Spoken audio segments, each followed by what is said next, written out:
नमस्कार, आदाब। दोस्तों, आज सुनिए इस्मत चुगताई की कहानी मुग़ल बच्चा। यह कहानी एक ऐसे व्यक्ति के ऊपर केंद्रित है जिसका रंग काला है, यानी श्याम रंग का वह व्यक्ति, और उसकी पीड़ा, उसकी त्रासदी के बहाने मुग़लों की संस्कृति या एक झूठी शान को व्यक्त करती हुई यह कहानी यह बतलाती है कि जब उस व्यक्ति की शादी एक गोरी लड़की से हो जाती है तो उसकी शादी होने पर लोग उसका मजाक उड़ाते हैं, उसे ताने देते हैं। इन सब से तंग आकर वह एक ऐसी कसम खाता है जिसमें उसकी झूठी शान तो मौजूद है ही, लेकिन इसका प्रतिफल यह होता है कि उसकी पूरी शादीशुदा ज़िंदगी बर्बाद हो जाती है। मैं मर जाऊंगा पर कसम नहीं तोड़ूंगा की कहावत चरितार्थ करती है यह कहानी। तो सुनिए मुग़ल बच्चा।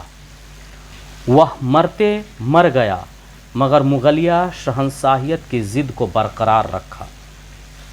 फतेहपुर सीकरी की सुनसान खंडरों में गोरी दादी का मकान पुराने सूखे जख्म की तरह खटकता था।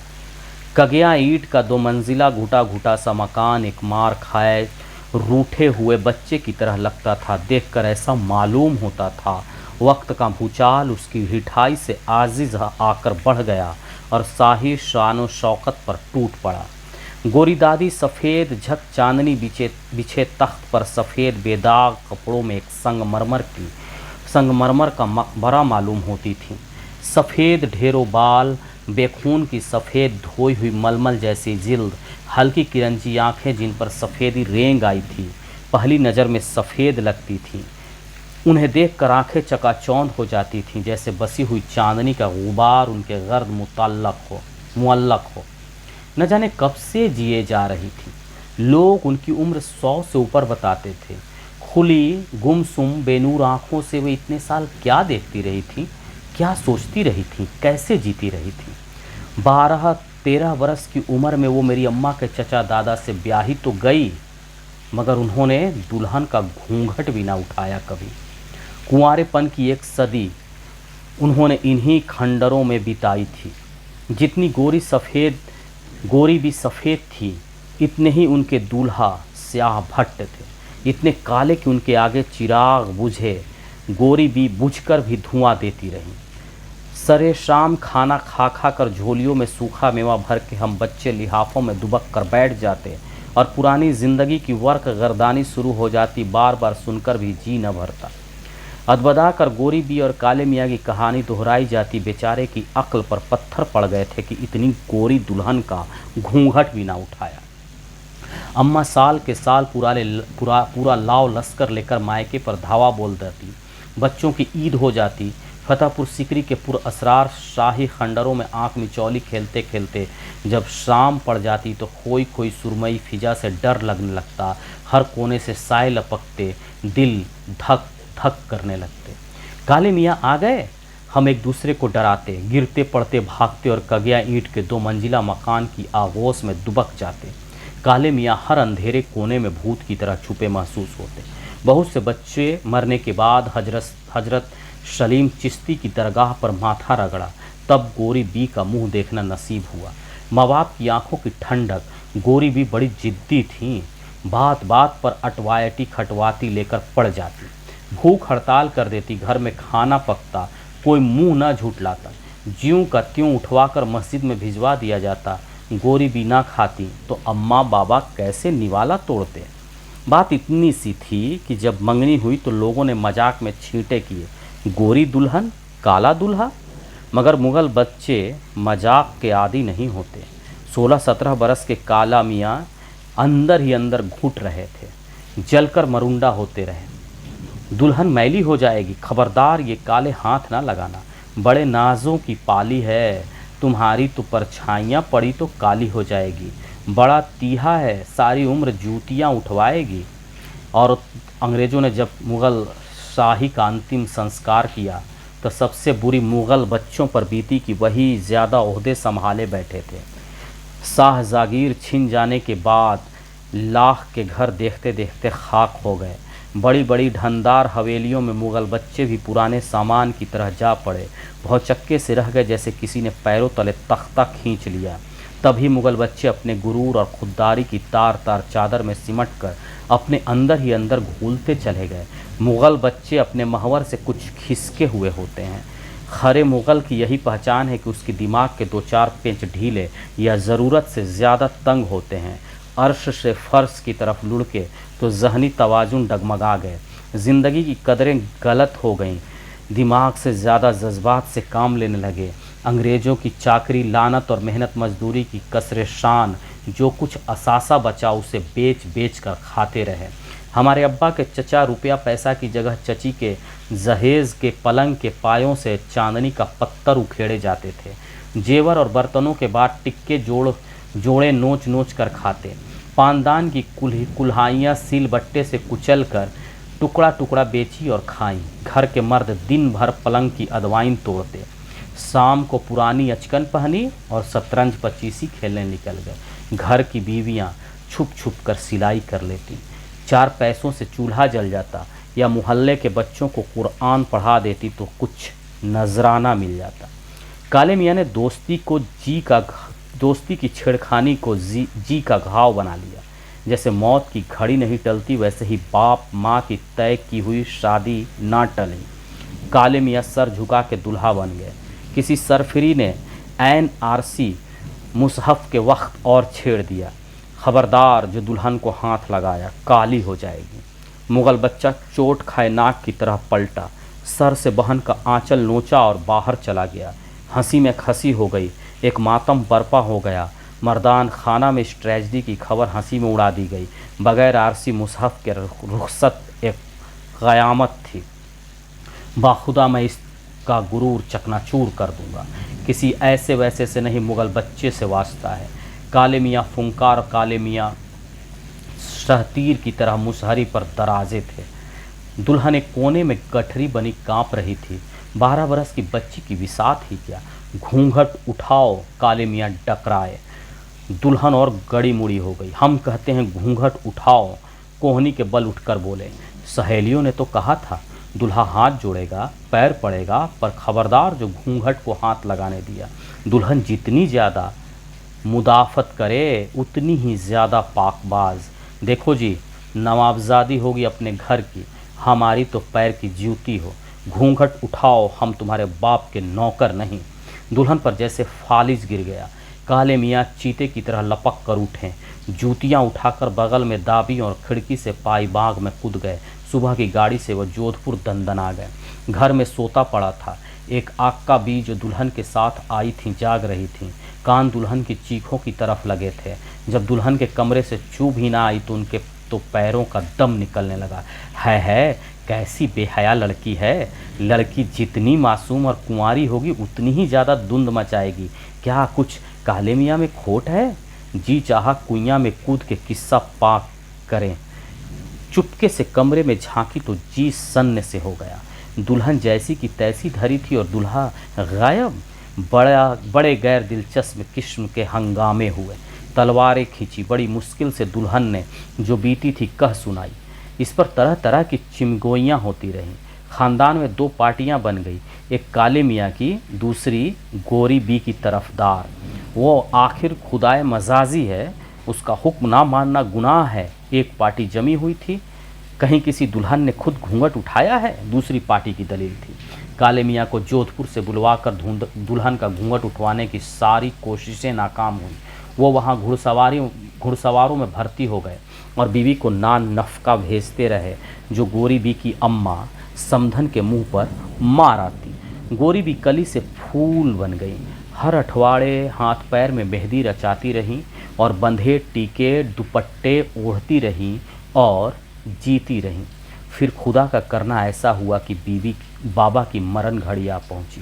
काले मियाँ को खबर गई तो ना जाने किस मूड में थे कि भागे आए। बाबा मौत का हाथ झटक कर उठ बैठे। काले मियाँ को तलब किया। दुल्हन का घूंघट उठाने की बारीकियों पर मिसकोट हुई। काले मियाँ ने सिर झुका दिया, मगर शर्त वही रही कि हस्र चाहे जो हो जाए, मगर घूंघट तो दुल्हन को अपने हाथों उठाना पड़ेगा। किबला काबा में मैं कसम खा चुका हूँ, मेरा सर कलम कर दीजिए मगर कसम नहीं तोड़ सकता। मुग़ल बच्चों की तलवारें जंखिया चुकी थीं, आपस में मुकदमाबाजियों ने सारा कलफ निकाल दिया था, बस अहमकाना ज़िदें रह गई थीं, एक उन्हीं को कलेजे से लगाए बैठे थे। किसी ने काले मियाँ से ना पूछा,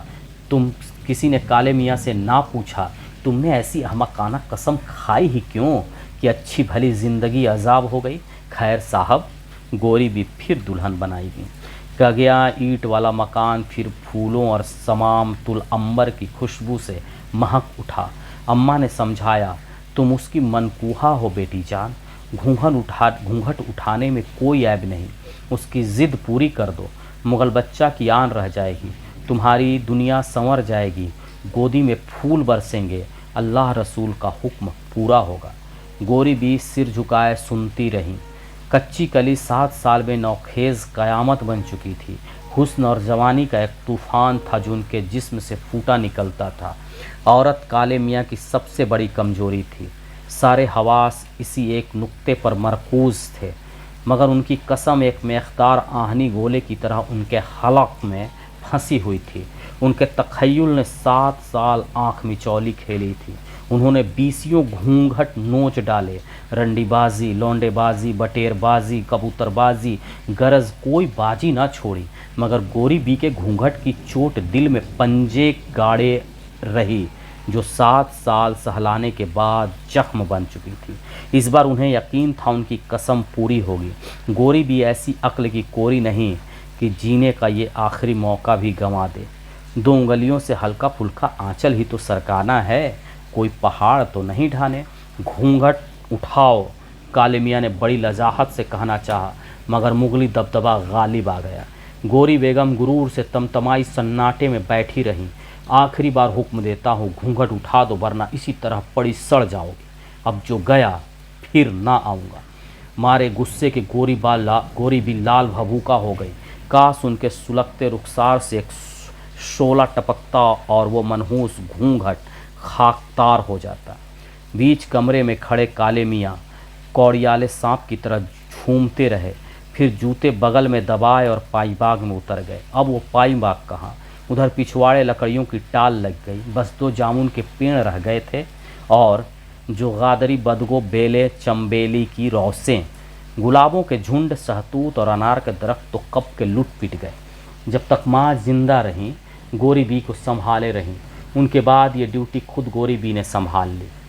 हर जुमेरात को मेहंदी पीस कर पाबंदी से लगाती, दुपट्टा रंग चून कर टाँकती और जब तक ससुराल जिंदा रही तहवार पर सलाम करने जाती रही। अब के जो काले मियाँ गए तो गायब ही हो गए। बरसों उनका सुराग ना मिला। माँ बाप रो रो कर अंधे हो गए। वो ना जाने किन जंगलों की खाक छानते फिरे। कभी खानकाहों में उनका सिर्फ सुराग मिलता, कभी किसी मंदिर की सीढ़ियों पर पड़े मिलते। गोरी बी के सुनहरी बालों में चांदी घुल गई। मौत की झाड़ू काम करती रही। आसपास की ज़मीनें, मकान कौड़ियों के मोल बिकते गए। कुछ पुराने लोग ज़बरदस्ती डट गए। कंजड़े कसाई आन बसे। पुराने महल ढा कर नई दुनिया की बुनियाद पड़ने लगी। परचून की दुकान, डिस्पेंसरी, एक मरघुला सा जनरल स्टोर भी उगाया, जहाँ एल्युमिनियम की पतीलियाँ और लिप्टन चाय की पूड़ियों के हार लटकने लगे। एक मफलूज मुट्ठी की दौलत रिस रिस कर बिखर रही थी। चंद मोहतात उंगलियां समेटने में लगी थीं। जो कल तक अदवाइन पर बैठते थे, झुक झुक कर सलाम करते थे, आज साथ उठना बैठना कसरे शान समझने लगे थे। गोरी बी का जेवर आहिस्ता आहिस्ता लाला जी की तिजोरी में पहुंच गया। दीवारें ढह रही थीं, छज्जे झूल रहे थे। बचे खुचे मुग़ल बच्चे अफ्यून का अंटा निगल कर पतंगों के पेंच लड़ा रहे थे। तीतर बटेर सधा रहे थे और कबूतरों की दुमों के पर गिनकर हलकान हो रहे थे। लफ्ज़ मिर्ज़ा, जो कभी शान और दबदबे की अलामत समझा जाता था, मजाक बन रहा था। गोरी भी कोल्हू के अंधे बैल की तरह ज़िंदगी के छकड़े में जुती अपने महवर पर घूमे जा रही थीं। उनकी किरंजी आँखों में तन्हाइयों ने डेरा डाल दिया था। उनके लिए किसी तरह तरह के अफसाने मशहूर थे कि उन पर जुनू का बादशाह आशिक था। जो ही काले मियाँ उनके घूंघट को हाथ लगाते, चित तलवार सौंत कर खड़ा हो जाता। हर जुमेरात को ईशा की नमाज के बाद वजीफ़ा पढ़ती हैं। तब सारा आंगन कौड़ियाले सांपों से भर जाता है। फिर सुनहरी कलगी वाला सांपों का बादशाह अजगर पर सवार होकर आता है। गोरीबी की खरात पर सर धुनता है। पौ फटते ही सब नाग रुखसत हो जाते हैं। जब हम ये किस्से सुनते तो कलेजे उछलकर हलक में फंस जाते। रात को सांपों की फुंकारें सुनकर सोते हैं, चौंक कर चीखें मारने लगते। गोरी बी ने सारी उम्र कैसे नाक खिलाए होंगे, कैसे अकेली नामुराद जिंदगी का बोझ ढोया होगा। उनके रसीले होठों को भी किसी ने नहीं चूमा। उन्होंने जिस्म की पुकार को क्या जवाब दिया होगा। काश ये कहानी यहीं ख़त्म हो जाती, मगर किस्मत मुस्कुरा रही थी।